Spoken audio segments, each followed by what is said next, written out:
না যখন তখন হে নাথ প্রণমি তোমার গাহিব সে তব সংসার জবে মন কেড়ে যাবে না যখন সংসার জবে মন কেড়ে যাবে না যখন। কি বললেন রবীন্দ্রনাথ? রবীন্দ্রনাথ বললেন ডাকি তব নাম শুষ্ক কণ্ঠ, তোমার নামটা করি শুষ্ক কণ্ঠে, অর্থাৎ ভক্তি আশা করি প্রাণপণ। প্রাণপণ আশা করে আছি কেন না নিবিড় প্রেমের সরস বরসা যদি নেমে আসে। বলে তুমি তো করুণাময়, তুমি যদি কোনদিন করুণার বশীভূত হয়ে তোমার ওই প্রেমের ভান্ডার থেকে এক বিন্দু প্রেম নিয়ে আমার হৃদয় মাঝে ফেলে দাও, সেদিনটা যে ওই প্রেমের ভান্ডারে আমার হৃদয়টা প্লাবিত হয়ে যায়। আর এটাও জানি যে তোমার স্বভাবটা অযাচিত, সেই স্বভাবের বশীভূত হয়ে তুমি কি করবে জানো? সহসা একদা আপনা হইতে ভরিয়ে দিবে তুমি তোমার তুমি সেটা দিবে। আর সত্যি কথা বলতে কি জানে, ভগবানের নামটা ভক্তি থাকলেও করতে হয়, অভক্তিতেও করতে হয়। মানে শ্রদ্ধা থাকলেও করুন, শ্রদ্ধা না থাকলে করলেই কাজ। শ্রদ্ধা দিয়েও করলে কাজ হবে, অশ্রদ্ধা দিয়ে করলেও কাজ হবে। বলে তাই কোনোদিন হয় নাকি? তার কোনো প্রমাণ আছে? বলে সেটাও আমার কাছে আছে। প্রমাণ দেবো, একটু দেবো প্রমাণ। শ্রদ্ধা করে বললেও কাজ, হেলা করে বললেও। বলে কিরকম?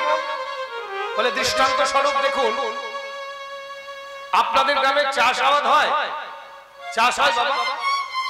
এই চাষের সময় ধানে যদি পোকা লাগে কি দেওয়া হয়? বিষ দেওয়া হয়। তো একটা বাড়িতে দুটো পাত্রের মধ্যে বিষ আছে, একটা পাত্রের বিষ আমাকে এনে দেওয়া হলো, বললো এটা খান, এটা খেলে আপনার গলা ভালো থাকবে। তাকে বিশ্বাস করে আমি বিষের পাত্রের বিষটাকে খেয়ে নিলাম। আর আরেকজন ব্যক্তি আত্মহত্যা করবে বলে আরেকটা যে বিষের পাত্র ছিল সেটাকে খেয়ে নিল। আচ্ছা বলুন তো বাবা, 1 ঘন্টা পরে কি হবে? ওই লোকটা মরবে আর আমি বেঁচে থাকবো, এমন হবে কি? তা তো হবে না। বলে কেন হবে? আমি কেন মরবো? কারণ আমি তো জানি, আমি তো জানি না জেনে বিষ খেয়েছি, আমি তো ওষুধ ভেবে বিষ খেয়েছি। বলে আরে বাবা তুমি তো খেয়েছো বিষ, এখন বিষ যখন খেয়েছো বিষের কাজ বিষ করবে, সেটা জেনে খেলেও করবে, না জেনে খেলেও করবে।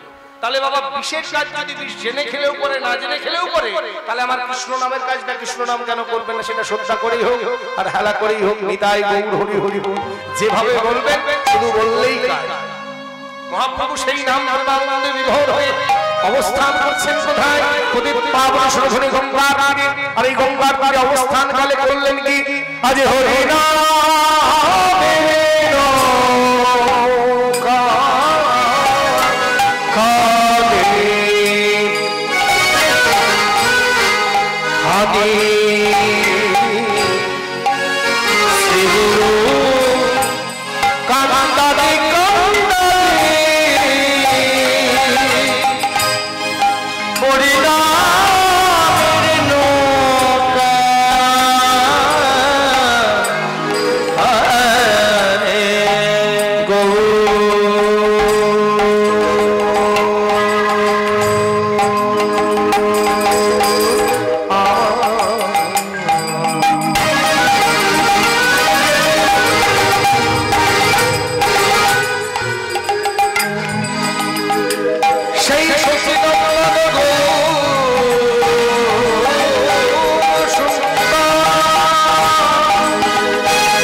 এসেছে সেই নদিয়ার গৌর সুন্দর নদিয়া বিহারে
কি বলছো বাবা? দক্ষিণ 24 পরগনায় বাস করি, আমরা যদি নৌকা না দেখবো কে দেখবে?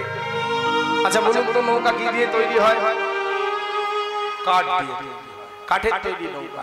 একটু বড় বড় নৌকা যেগুলোকে ট্রলার বলে বা জাহাজ বলে, সেগুলো দেখবেন লোহা দিয়ে তৈরি। কিন্তু বাবা, আপনারা হরিনামের নৌকা দেখেছেন? বলে দেখা তো দূরের কথা, বাবার কালে নাম এসেছে। সত্যি কথা বলতে কি জানেন বাবা, এই কাঠের তৈরি নৌকা বা লোহার তৈরি নৌকা দিয়ে ছোটখাটো নদী নালা সমুদ্র এগুলোকে পার হওয়া যায়। কিন্তু যদি এই ভব সমুদ্রটাকে পার হতে হয়, তাহলে এই কাঠের তৈরি নৌকা বা লোহার তৈরি নৌকা দিয়ে পারাপার করা যাবে? হরিনামের নৌকা বিনা তখন কিন্তু কঠিন। এর প্রমাণটা কি? এর প্রমাণটা দিলেন রামচন্দ্র রামায়ণ। একটুখানি ঘটনাটা শুনছো, বড় আনন্দের ঘটনা। রামচন্দ্র বনবাসে আছেন সীতা দেবীকে সঙ্গে নিয়ে। এমন সময় একটা নদী পার হওয়ার প্রয়োজন। রামচন্দ্র একটা কেবটকে ডাকলেন। কেবট শব্দের অর্থ হলো নাবিক। নাবিককে ডেকে বলল, নাবিক এই ছেলে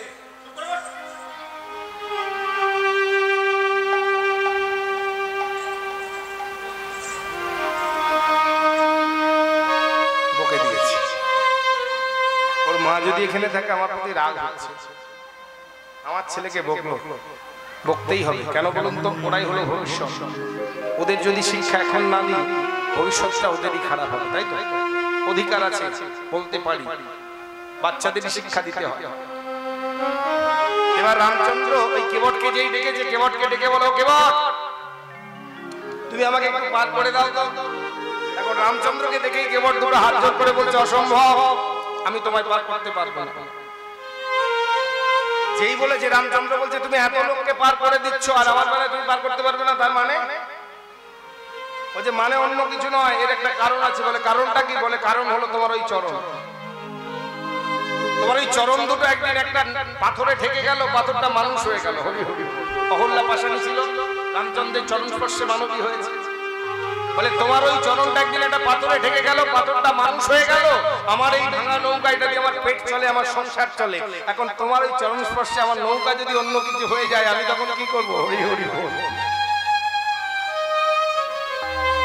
রামচন্দ্র কৃপা করবেন বলে এসেছেন। রামচন্দ্র বললেন, কেবট শোনো ভাই, এটা আমার চরণের গুণ নয়। বলো আমি মুখ্য সূক্ষ্ম মানুষ বলে তুমি যা বুঝাবে আমি তাই বুঝবো। এই ছেলেগুলোকে চুপ করাও না গো, তোমাদেরকে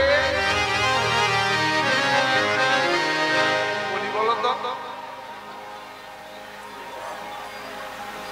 এই দেখো, এই আবার আরেকজন গুণধর চলে এলো ফুচকা নিয়ে। হ্যাঁ, এইদিকে গান হচ্ছে, ওদিকে মুখ করে বসেছে, ভালো করেছে।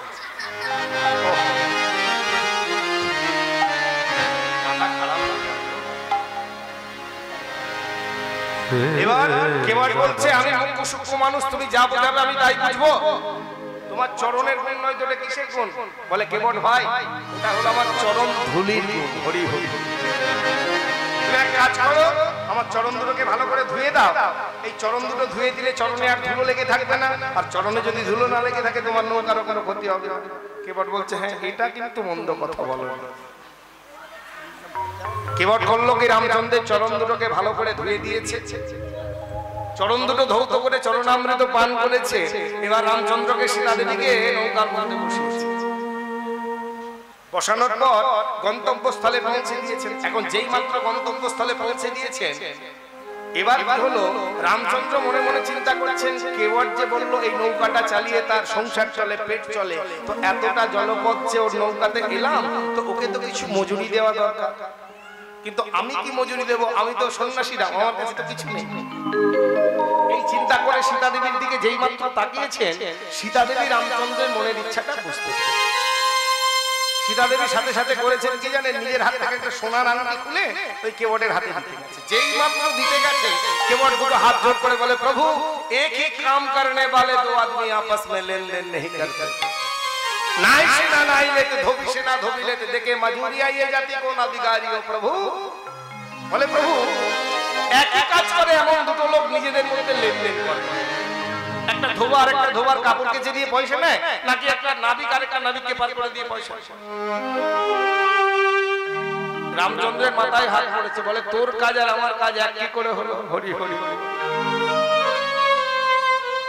এই ছোট জাতির নাবিক দুটো হাত জোড় করে বলে, প্রভু আজ আয়ে আপ মেরে ঘাট তো পার मैंने तार,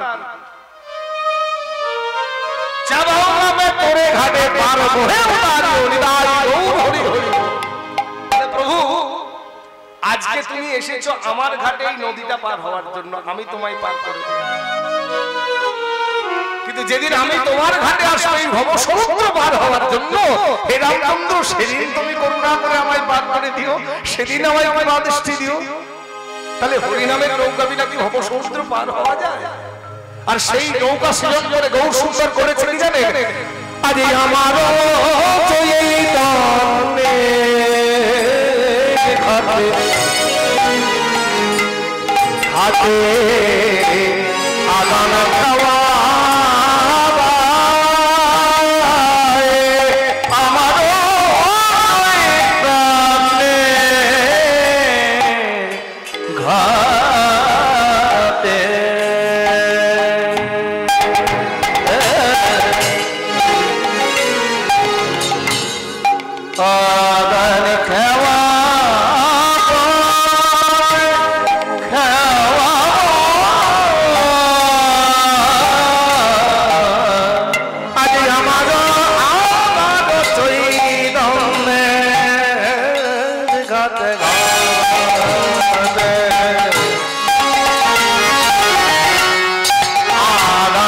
Oh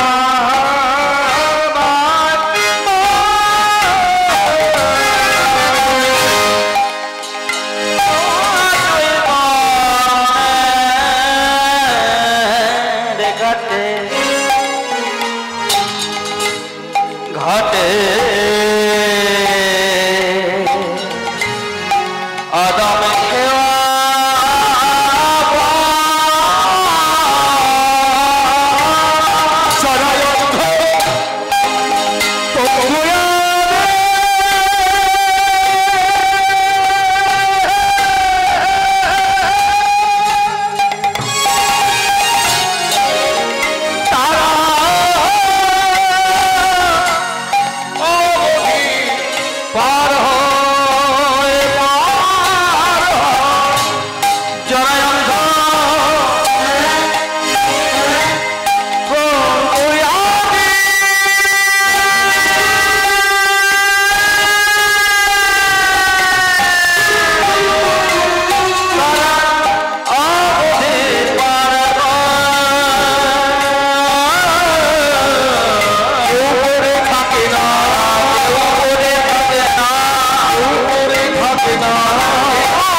সকলে মিলে বলুন বৃন্দাবনে পৌঁছে গেছি আমরা সকলে মিলে বলবো রাধে রাধে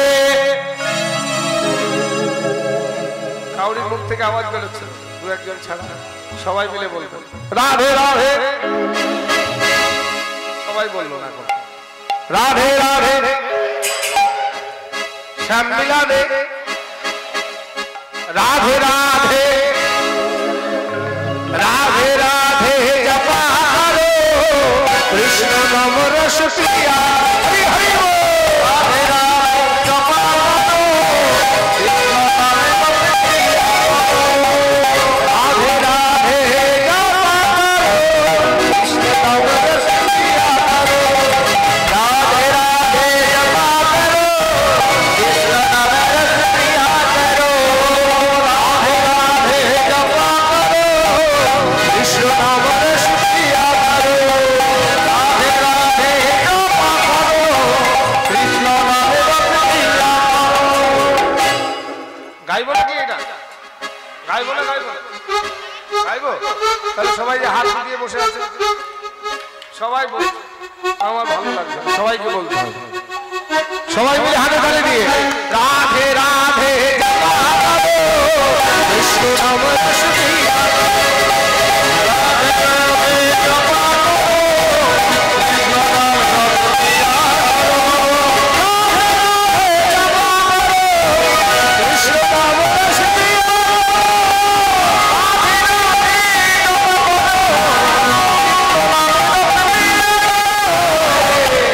राधे राधे राधे जपा करो राधे राधे जपा करो সবাই বলেছেন তো একবারে মোবাইলে দিব্যি করে বলুন যারা মিথ্যে বলবেন তাদের মোবাইল খারাপ হয়ে যাবে কেন তো সবাই বলেছেন যখন এবার বলুন কেন বলেছেন বলে তুমি তো আচ্ছা বিপদে ফেলতে পারো তুমি বললে বলতে তোমার কথা শুনে বললাম এবার বলছো কেন বলতো আসলে সেটা নয় আসল ব্যাপারটা কি বলুন তো আমরা তো কলিহত জীব যেখানে কিছু পাই সেখানে যাই যেখানে কিছু পাই না সেখানে যাই না তাহলে এই যে রাধে রাধে বলবো রাধে রাধে বলে কিছু পেতে হবে কি পাবো আমরা বলে একটা জিনিস পাবো সেটা কি রাধে নেগি তুমকো শক্তি মিলেগি তুমকো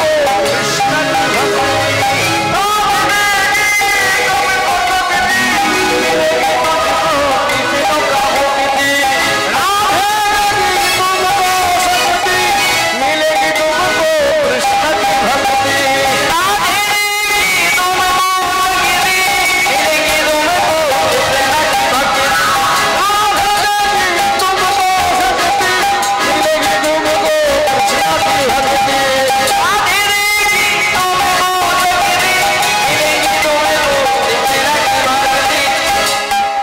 राधे चरण में राधे चरण में सीधी राधे राधे हरे हरे राधे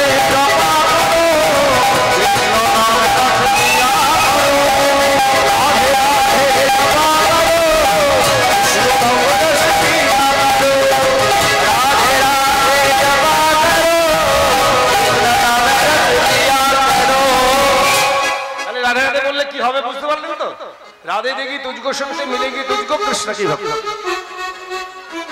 राधारानी शक्ति देवें कृष्णের ভক্তি পাওয়া যায় তো এই যে কৃষ্ণের ভক্তি পাওয়া যাবে যিনি এত শক্তি দেবেন তিনি কে বলে তাকে চেনো না রাধারানী হ্যাঁ মহারানী वही बाउन के सब जग जानी राधारानी है महारानी वही बाउन के सब जग जानी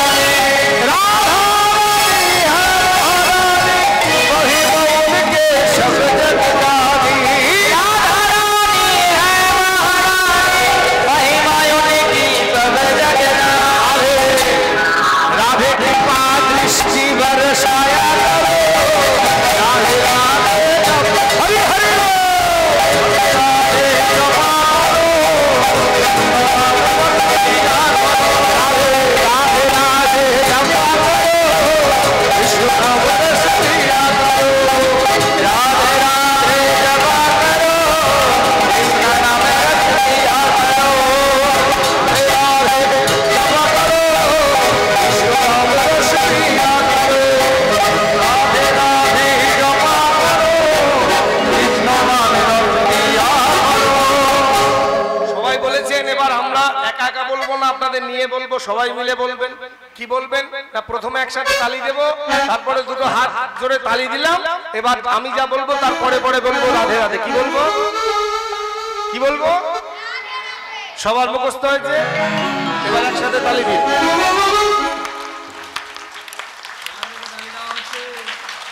এই তো খেলা থেকে তালি দেওয়া হচ্ছে একসাথে সবাই একসাথে দেবো তালিটাকে দেখুন কেমন দিচ্ছি সেরকম ভাবে দেবেন বৃন্দাবন মে এতক্ষণ ধরে শিখিয়ে পড়িয়ে শেষকালে এই হলো হ্যাঁ এত শিখিয়ে পড়িয়ে শেষকালে এই হলো সবাই মিলে বলুন বৃন্দাবন মে বৃন্দাবন মে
চলতে এবার একটা সত্যি করে কথা বলুন তো এই যে আমি এত বলতে বললাম বলে আনন্দ হলো কিনা হ্যাঁ কাউকে তো পয়সা দিতে হলো না টাকা পয়সা কিছু নেই শুধু বললেন বলেই এত আনন্দ হ্যাঁ তাহলে এই সুযোগটা কেউ ছেড়ে দেয় সুযোগ কেউ সবাই মিলে বলবেন তো এবার একটু আমরা লীলার মধ্যে আস্বাদন করি আজকে আমরা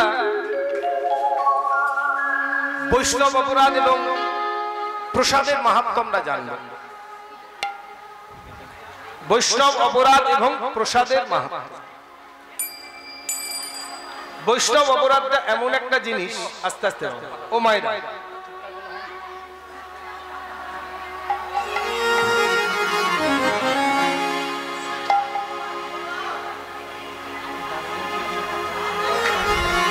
এখানে যারা দাঁড়িয়ে আছেন তাদের একটা কথা বলবো, এখানে অনেক ফাঁকা আছে, একটু এসে বসলে ভালো হয়। সবাই মিলে আসুন, এখানে বসুন, একটু সবাই মিলে আসুন, আসুন, কোনো অসুবিধা নেই, আসুন দাদারা, ভাইরা, এই ছোট ছোট ভাইরা চলে এখানে বস।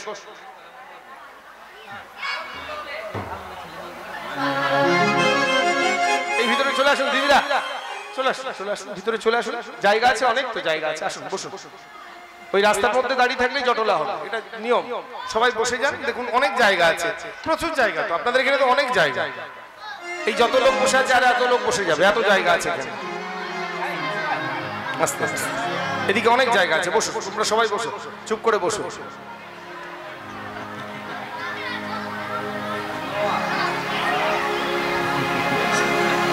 শ্রীধাম শ্রী বৃন্দাবন, এই বৃন্দাবনে দুজন বৈষ্ণব বসবাস করেন। তাদের নাম আপনারা সকলেই শুনেছেন। একজনের নাম হলো শ্রী রূপ গোস্বামী পাদ, আর আরেকজনের নাম হলো সনাতন গোস্বামী। তো এরা দুজন কে ছিল?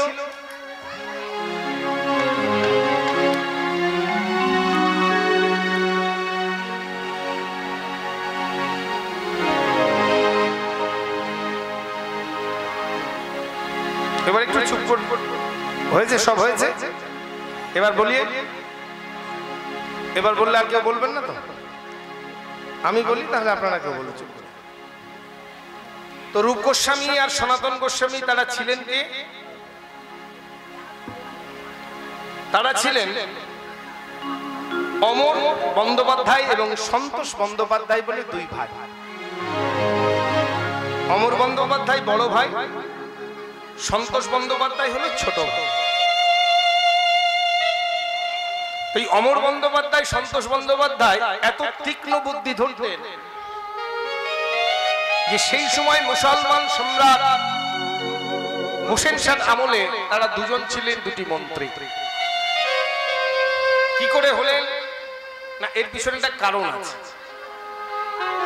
কারণটা কি না, হোসেন শাহর একটা বদ অভ্যাস ছিল। দেখুন আমাদের অনেকেরই অনেক বদ অভ্যাস আছে। তো হোসেন শাহর বদ অভ্যাসটা কি ছিল জানেন? কাউকে যখন কোনো কথা বলতেন তাকে এরকম ঠেলে ঠেলে কথা বলতেন, এই শুনেছিস, এই শোন, এরকম অনেকের অভ্যাস আছে না? তো হোসেন শাহর এইরকম একটা অভ্যাস আছে। এবার হোসেন শাহ একটা মসজিদ তৈরি করেছে, বিশাল আকারের একটা মসজিদ তৈরি হচ্ছে। সেই মসজিদের গম্বুজের কাজ চলছে, মানে একদম শেষ, যেটা ফিনিশিং কাজ, গম্বুজের ফিনিশিং কাজ চলছে। এই অত উঁচুতে গম্বুজের কাজ চলছে। এখন যিনি প্রধান মিস্ত্রি ছিলেন, রাজমিস্ত্রি যিনি ছিলেন প্রধান, তিনি এখন হোসেন শাহকে ডেকে বলছেন, রাজামশাই গম্বুজের কাজটা এবার শেষ করব, তো আপনি একবার গিয়ে যদি গম্বুজটাকে দেখে নেন আপনার মনের মতো হয়েছে কিনা, তাহলে খুব ভালো হবে। রাজামশাই বলেছে তাহলে চল যাই, গিয়ে দেখে আসি। এবার রাজামশাই ওই গম্বুজের কাজ দেখতে গেছে। উপরে উঠেছে, মাচা বাঁধা আছে, মাচার মধ্যে উপরে উঠেছে অনেকটা উঁচুতে। এই উঁচুতে উঠে রাজামশাই গম্বুজের কাজটা দেখছেন, মিস্ত্রি দেখাচ্ছেন।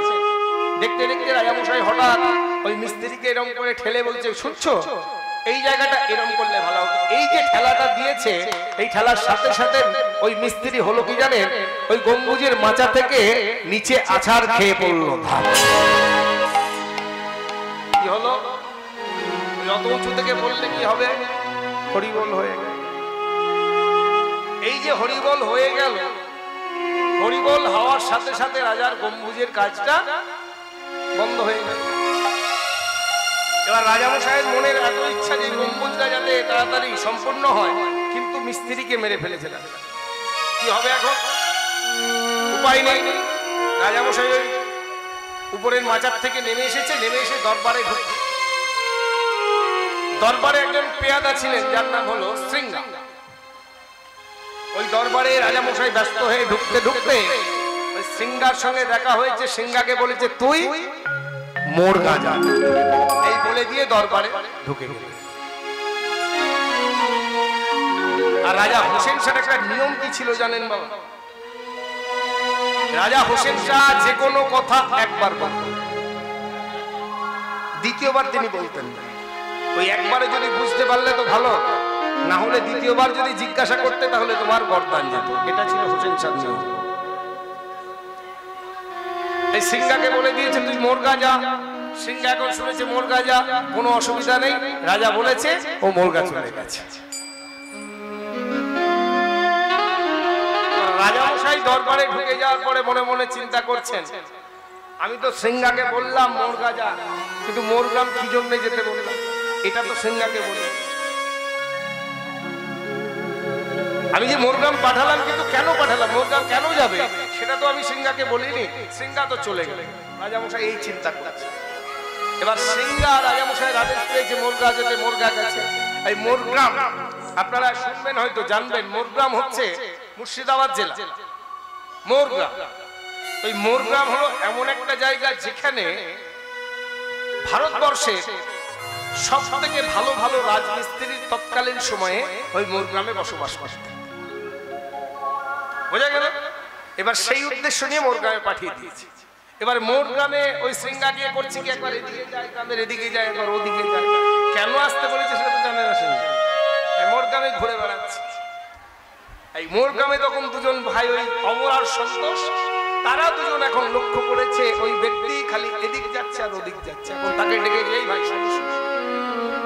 তুমি তো সেই সকাল থেকে এসে দেখছি গ্রাম, একবার এদিকে যাচ্ছ, একবার ওদিকে যাচ্ছ, একবার এই দিকে যাচ্ছ, কি ব্যাপারটা বলো? বলে ব্যাপারটা হলো আমাদের রাজামশাই আমাকে দরবারে ঢোকার সময় বলেছে শৃঙ্গা তুই মোর গাজা। এবার আমাদের রাজামশাইয়ের আদেশ, তার কথা যদি একবারে তুমি বুঝতে পারলে তো ভালো, আর দ্বিতীয়বার জিজ্ঞাসা করতে পারবে না। জিজ্ঞাসা করলেই তোমার গর্দান যাবে। তাহলে আমাকে মোরগা যেতে বলেছে, কিন্তু কেন আসতে বলেছে সেটা কিন্তু আমি জানি। ব্যাপারটা কি ঘটেছিল বলো? রাজামশাই যে তোমায় মোরগ্রামে আসতে বলেছিল, কেন, কি হয়েছিল ঘটনাটা বলো তুমি। তখন ওই শৃঙ্গা বললো, ওই রাজামশাই গম্বুজের কাজ করছেন, একটা মসজিদ তৈরি হচ্ছে, সেই গম্বুজের কাজ হচ্ছিল। এই কাজ আজকেই শেষ হতো, এমন সময় ওই মিস্ত্রিকে গায়ে হাত দিয়ে ঠেলে দিয়েছে। রাজামশাই ওখান থেকে পড়ে গিয়ে মিস্ত্রির মৃত্যু হয়েছে। তো এখন এই অবস্থাতে রাজামশাই চিন্তামগ্ন ছিলেন। এই সময় ওই দরবারে ঢোকার সময় আমাকে বলেছে তুই মোর গাজা। আমি মোর গাজা। তখন অমর সন্তোষ বলছে, হ্যাঁ তোমার ব্যাপার আমি বুঝতে পেরেছি, তুমি এক কাজ করো, একটা সুন্দর ভালো নামি দামি মিস্ত্রিকে ডেকে তাকে ওই শৃঙ্গার সঙ্গে রাজার কাছে। এখন হুসেন শাহ ওই দরবারে এদিক ওদিক করছে যে শৃঙ্গা কি করে, কি করবে। শৃঙ্গাকে তো পাঠালাম, সে কি করবে এখন এই চিন্তা করছে, কি করবে সে। এখন এমতো অবস্থায় দেখছে কি শৃঙ্গা আসছে আর সঙ্গে একটা লোকও আসছে। এখন রাজামশাই মনে মনে চিন্তা করছে, আমি তো শৃঙ্গাকে কিছু বলিনি, তাহলে শৃঙ্গার সঙ্গে ওটা কে আসছে।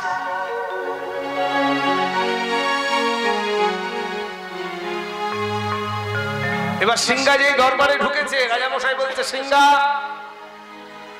তোমার সঙ্গে ওটা কে? বলে রাজামশাই এতদিন আপনার সঙ্গে আছে, আপনার মনের এটুকু ইচ্ছা যদি না জানতে পারি তাহলে কি সঙ্গ করলাম। মানে নিজেকে একটু অহংকারী আর কি, রাজার মনের ভাব বুঝতে পেরেছি, এই ধরনের প্রকাশ করতে লেগেছে। বলে এতদিন আপনার সঙ্গে আছি, আপনার মনের কথা যদি আমি না বুঝবো তো কে বুঝবে? আরে কে আছিস, বেদটা নিয়ে আয় তো। যেই বলেছে বেদটা নিয়ে আয় তো, শৃঙ্গা তখন বুঝে গেছে হরি বল, আমার সব ফন্দি ধরা পড়ে গেছে। অমনি সঙ্গে সঙ্গে রাজামশাইয়ের কাছে দুটো হাত জোর করে বলছে, অপরাধ হয়ে গেছে রাজামশাই, ক্ষমা করুন।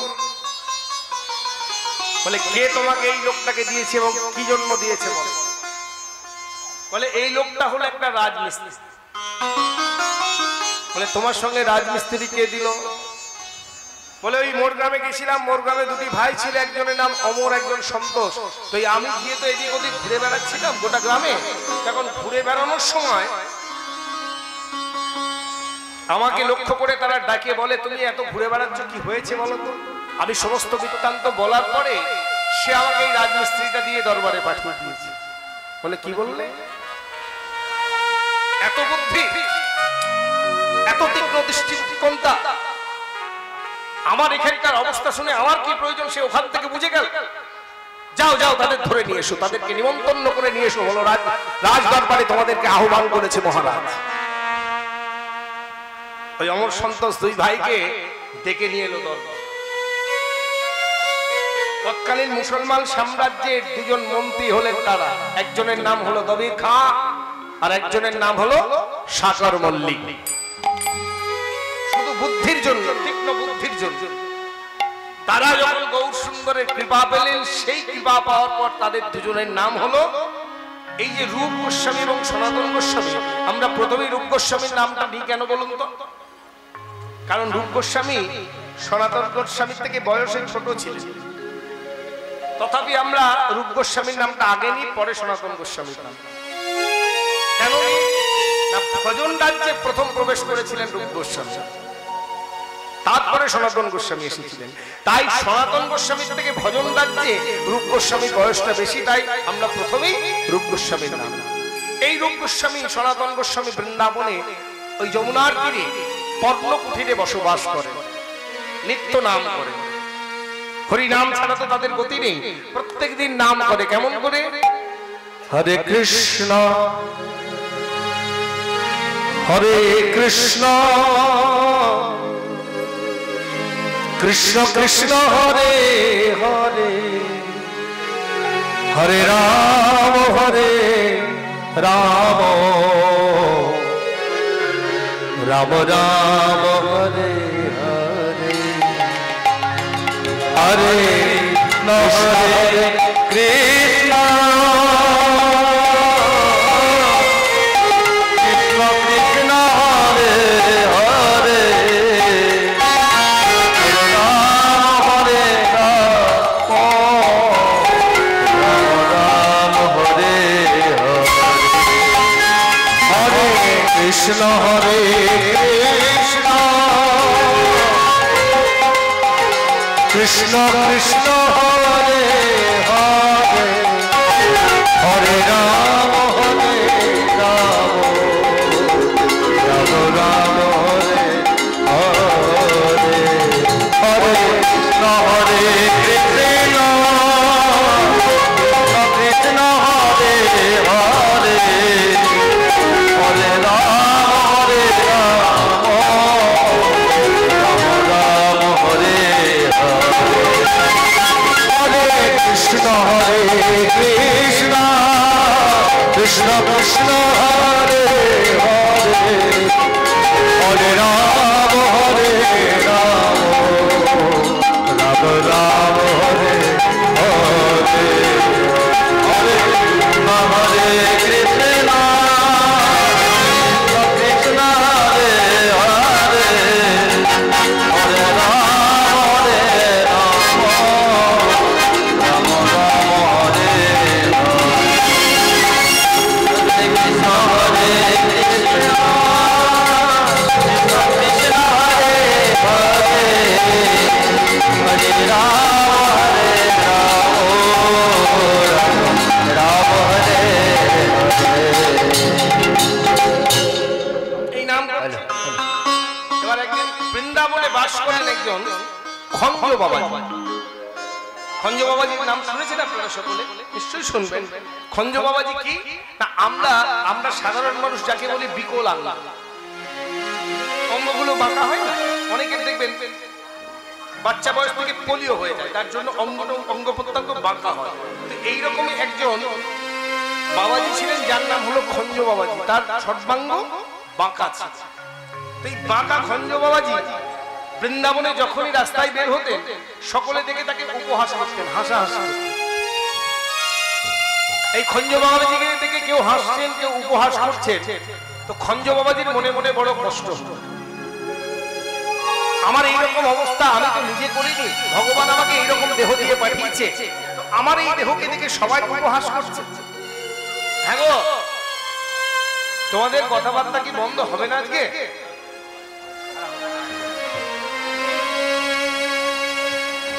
বন্ধ হবে না? হবে না? বেশ, একটা গান করি, শুনবেন? রবীন্দ্রনাথের গান শুনবেন? এই যে রবীন্দ্রনাথের গান শুনবেন, চুপ করে শুনবেন তাহলে গাই, চুপ করে যদি শোনেন তাহলে গাই।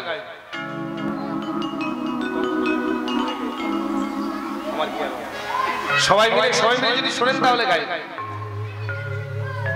কিছু বলছেন না?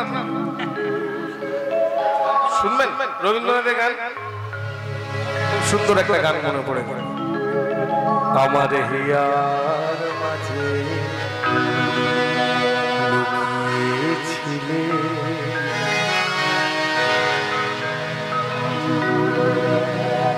দেখতে আমি পাই তোমার, দেখতে আমি পাই। শুনেছেন গানটা? গাইব? আমার হিয়ার মাঝে লুকিয়েছিলে, দেখতে আমি পাই তোমার, দেখতে আমি পাই। বাহির বানে চোখ মেলেছি, বাহির আমার হৃদয় বানে চাইনি আমার হিয়ার মাঝে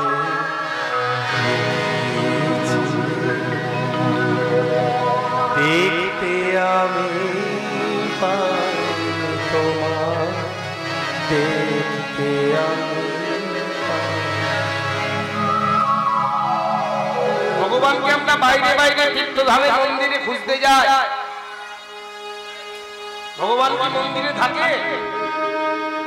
ভগবান কোথায় থাকেন? আমার হিয়ার মাঝে, আমার মনের মধ্যে তুমি লুকিয়ে আছো, আমি তোমায় দেখতে পাইনি। বাহির পানে তাকিয়ে দেখেছি, আমার হৃদয় পানে একটিবারের জন্য। কিন্তু তুমি তো কৃপা, তুমি কি করেছো? আমার সকল ভালোবাসা, সকল আঘাত, সকল আশায়, আমার সকল ভালোবাসায়। এদিকে এদিকে আসুন, এদিকে আসুন, অনেক যাই, এদিকে বসুন।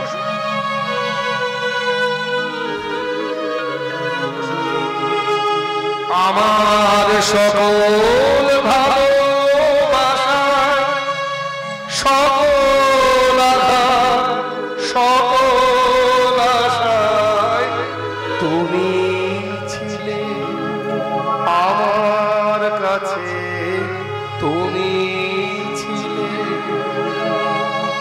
আমি তোমার কাছে যাইনি, আমার হিয়ার মাঝে লুকিয়েছিলে,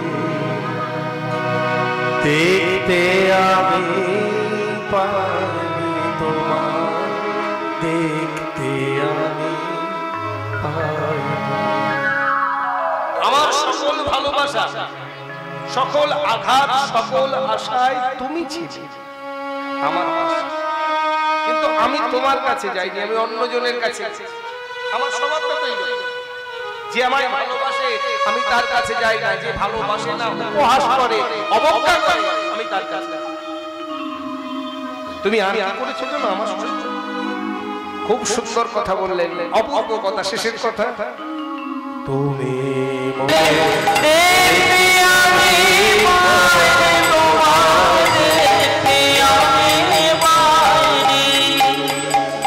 তুমি মোর আনন্দ হয়েছিলে আমার। ভগবান তো আনন্দ হয়ে আমাদের মধ্যে বিরাজ করে, করে কি না?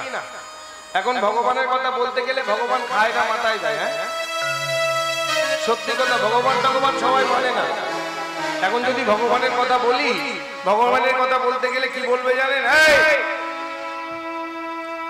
ভগবান মানো, বলে ভগবান খায় না মাথায় দেয়। সত্যি কথা বলতে কি জানেন বাবা, এটা সত্যি কথা বলি, কেউ যদি ভগবান না মানে না, আমি তাকে একটিবারের জন্য বলি না যে তুমি ভগবান মানো।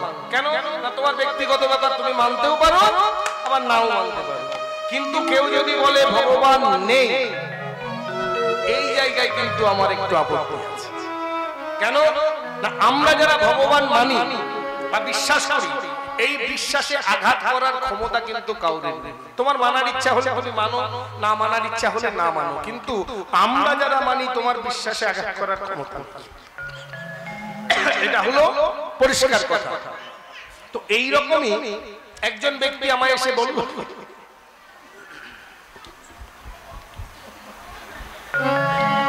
এরকমই এক ব্যক্তি আমায় এসে বলে ভগবান ভগবান মানি না, নেই। আর যেই বলেছে ভগবান নেই, আমি তো ব্রাহ্মণ,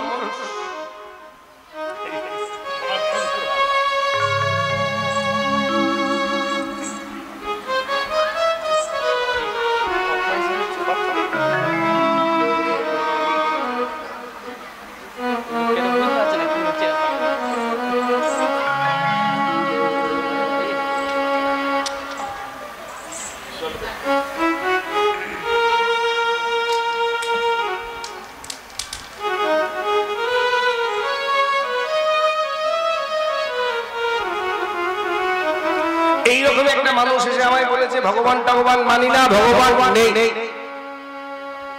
যেই বলেছে ভগবান নেই, সত্যি কথা বাবা, ব্রাহ্মণ মানুষ, তোমার রাগ হয়ে গেছে। আমি তাকে ধরেছি, তুমি যে বলছো ভগবান নেই, কেন বলছো বাবা?